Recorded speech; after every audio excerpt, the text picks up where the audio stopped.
So yeah, I got cut off on that video, but I'm just gonna keep uploading them. Like I haven't uploaded in a while because everything I kind of do seems like it's been getting cut off and whatnot. But this is part 2 to that. So these different states of consciousness that you find yourself in, these different hells or these different heavens, these different configurations of your mental space, of your fourth dimensional living space, is compromised, right? So you have to bring yourself into a kingship, a queenship for the divine feminine, but I'm talking to my divine masculines right now. For your kingship to truly take hold, you have to conquer your kingdom. So what does your kingdom consist of? Well, the kingdom of heaven is inside of you. So if you are a spiritual and physical being, then you have to understand that your body is the temple with which you live in, or you roam in. You are the god of your temple, or you should be the god of your temple. You should be the king of heaven, or your heaven. In other words, you reign and rule the heavens the same way that your father and mother in heaven reign and rule their temples. Totally different conversation, but still, as above, so below, as within, so it goes without. So if within, the kingdom of heaven is inside of you, if the kingdom of heaven is inside of you, and we are talking about what's within, and what's within actually comes outside of you, then what are we talking about here? We're talking about the fact that everything that surrounds you is what you have surrounded yourself with. You might say, no way, man, I've not surrounded myself with a woman who lied to me or children who are disobedient. Yes, you have. When you allowed it, you brought it around you. That's one of the secrets of the universe. What you allow happens. What you allow, you are allowing to happen. So if you are allowing yourself to be used, you are being used. There's no law against that.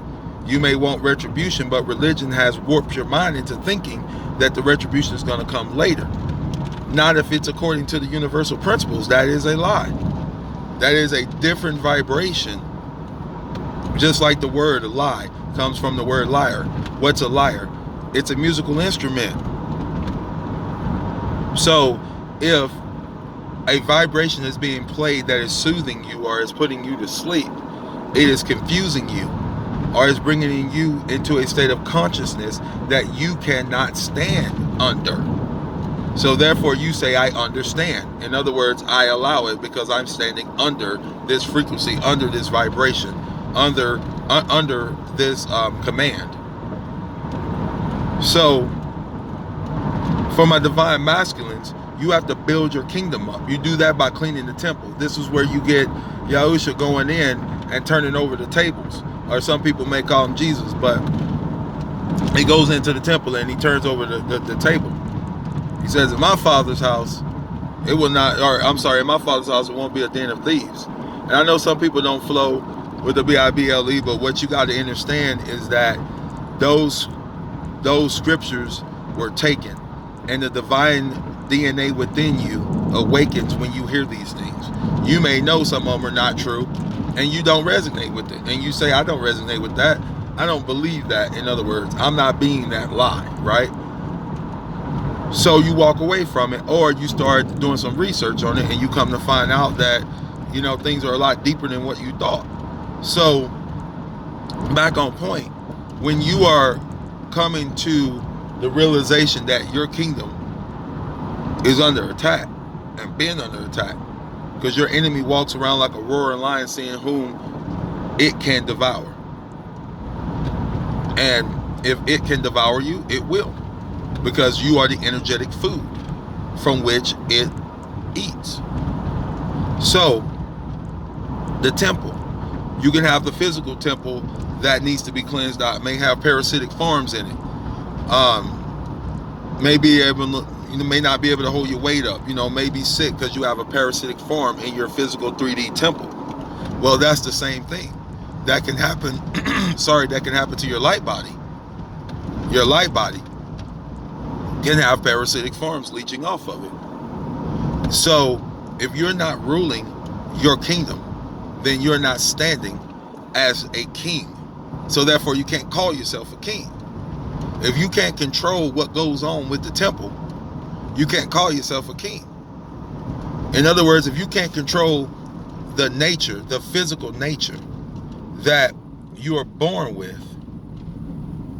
then you are automatically subjecting yourself to something that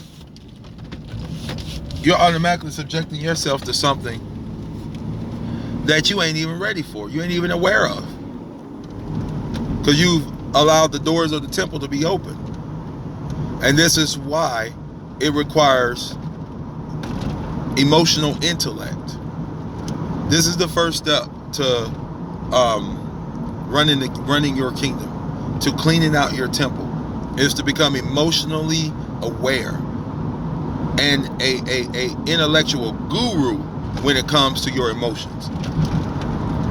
We as divine masculines have been lied to and told that, you don't need to feel, you don't need to care, and then if you do feel or care, you got jumped on for it. Like me, I'm an ex-athlete, played pro basketball, right? Everything was competitive, everything hyper competitive, right? So when you don't bring your A game, or you don't bring your cards to the table, so to speak, you get handled. Now you go off and you start crying because you got beat that day. That's not emotionally acceptable. It's not emotionally acceptable.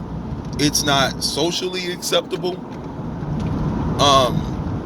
These things have to stop. These things have to stop in your head. This is part of what I'm saying.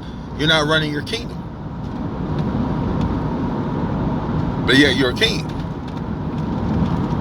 You're not sitting in your temple, but yet you're a God. How'd that work? If you disconnected from source, how in the heck are you sitting in your temple as God, being the image of the express very image of whom you call God or source, whatever names you got for it?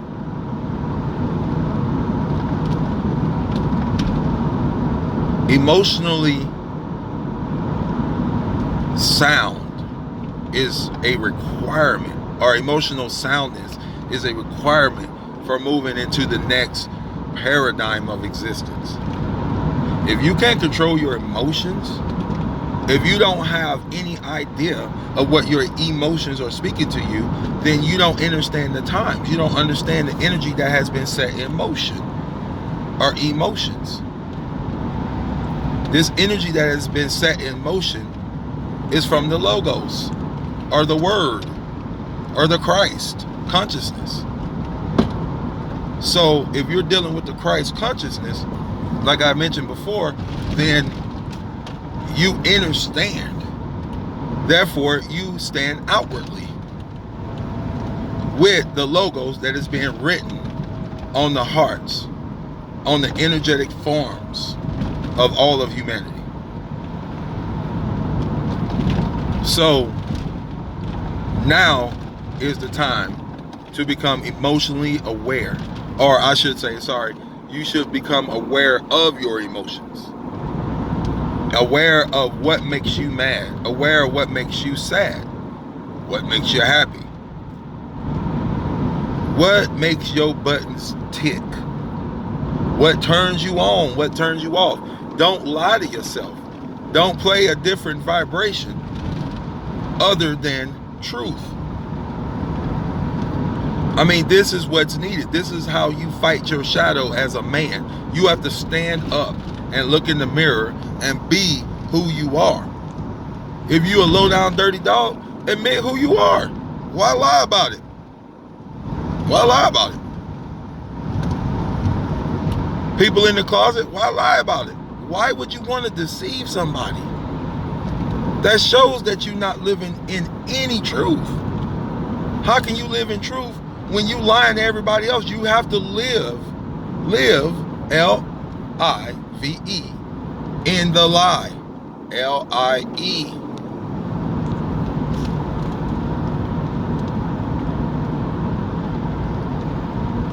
That's why your life is a lie. That's why you woke up. How'd that happen? You woke up.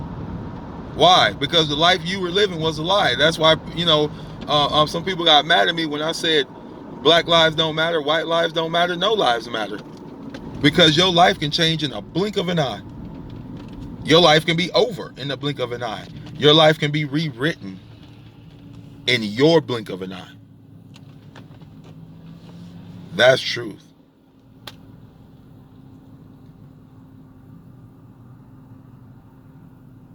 But the one thing that can't be rewritten is you.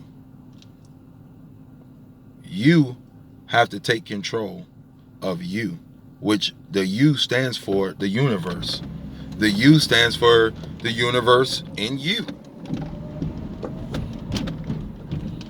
But becoming emotionally aware is the first step to having any type of emotional intellect. And once again, emotional intellect is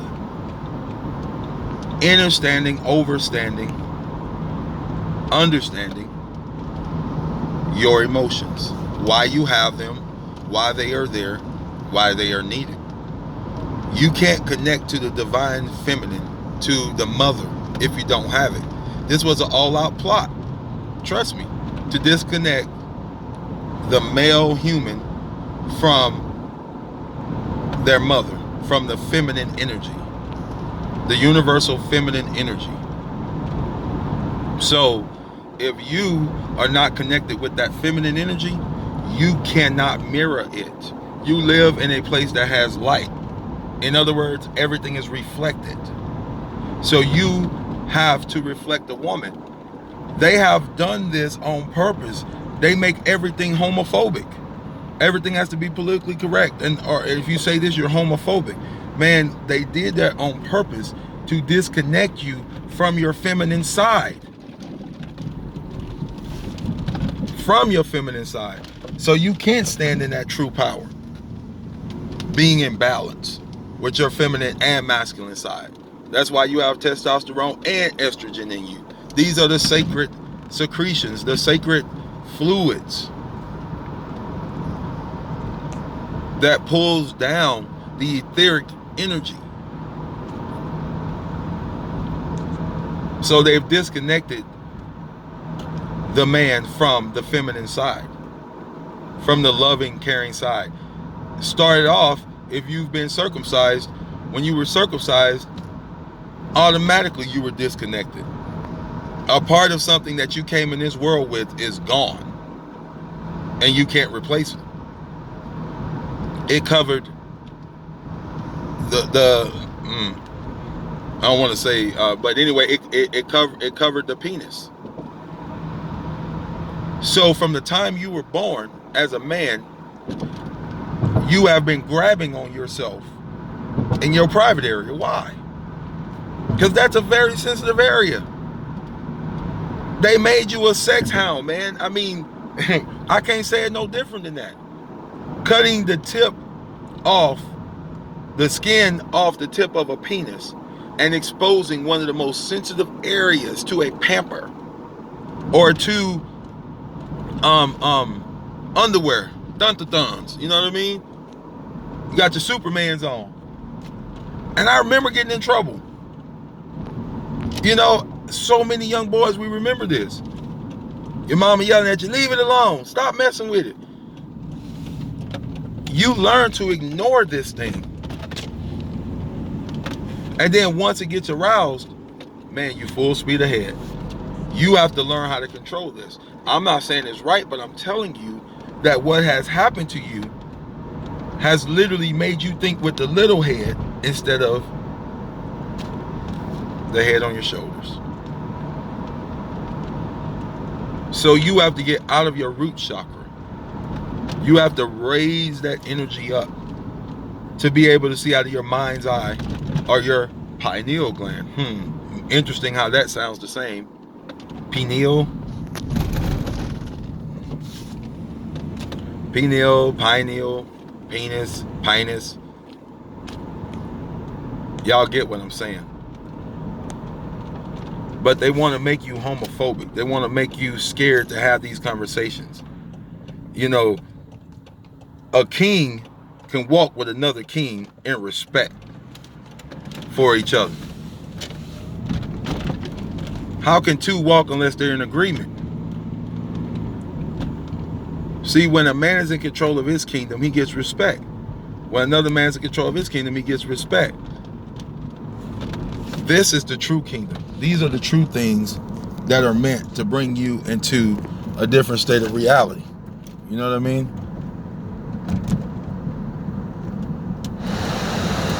That's exactly what it is. So, I'm gonna hop off of here real quick. I didn't reach my destination, but y'all chew on that. Y'all meditate on that. Seriously. Think about how you are the king, the God of your temple, but are you sitting in that? You have the right. You have the birthright. That's what I'm trying to say. You have the birthright that gives you access to be able to sit in your kingdom and be the God of your kingdom. And it is that simple. It is that real. All right, my peeps, I love y'all. Live in bliss, man. Live in bliss. Crazy times, but hey, I told y'all the changeover was going to be real. It's going to be real. Don't fall for the okie doke. Protect your babies. Keep your seed in line. Seriously. It's a plot. It's a harvest. It's a harvest. All right. Love y'all. Live in bliss.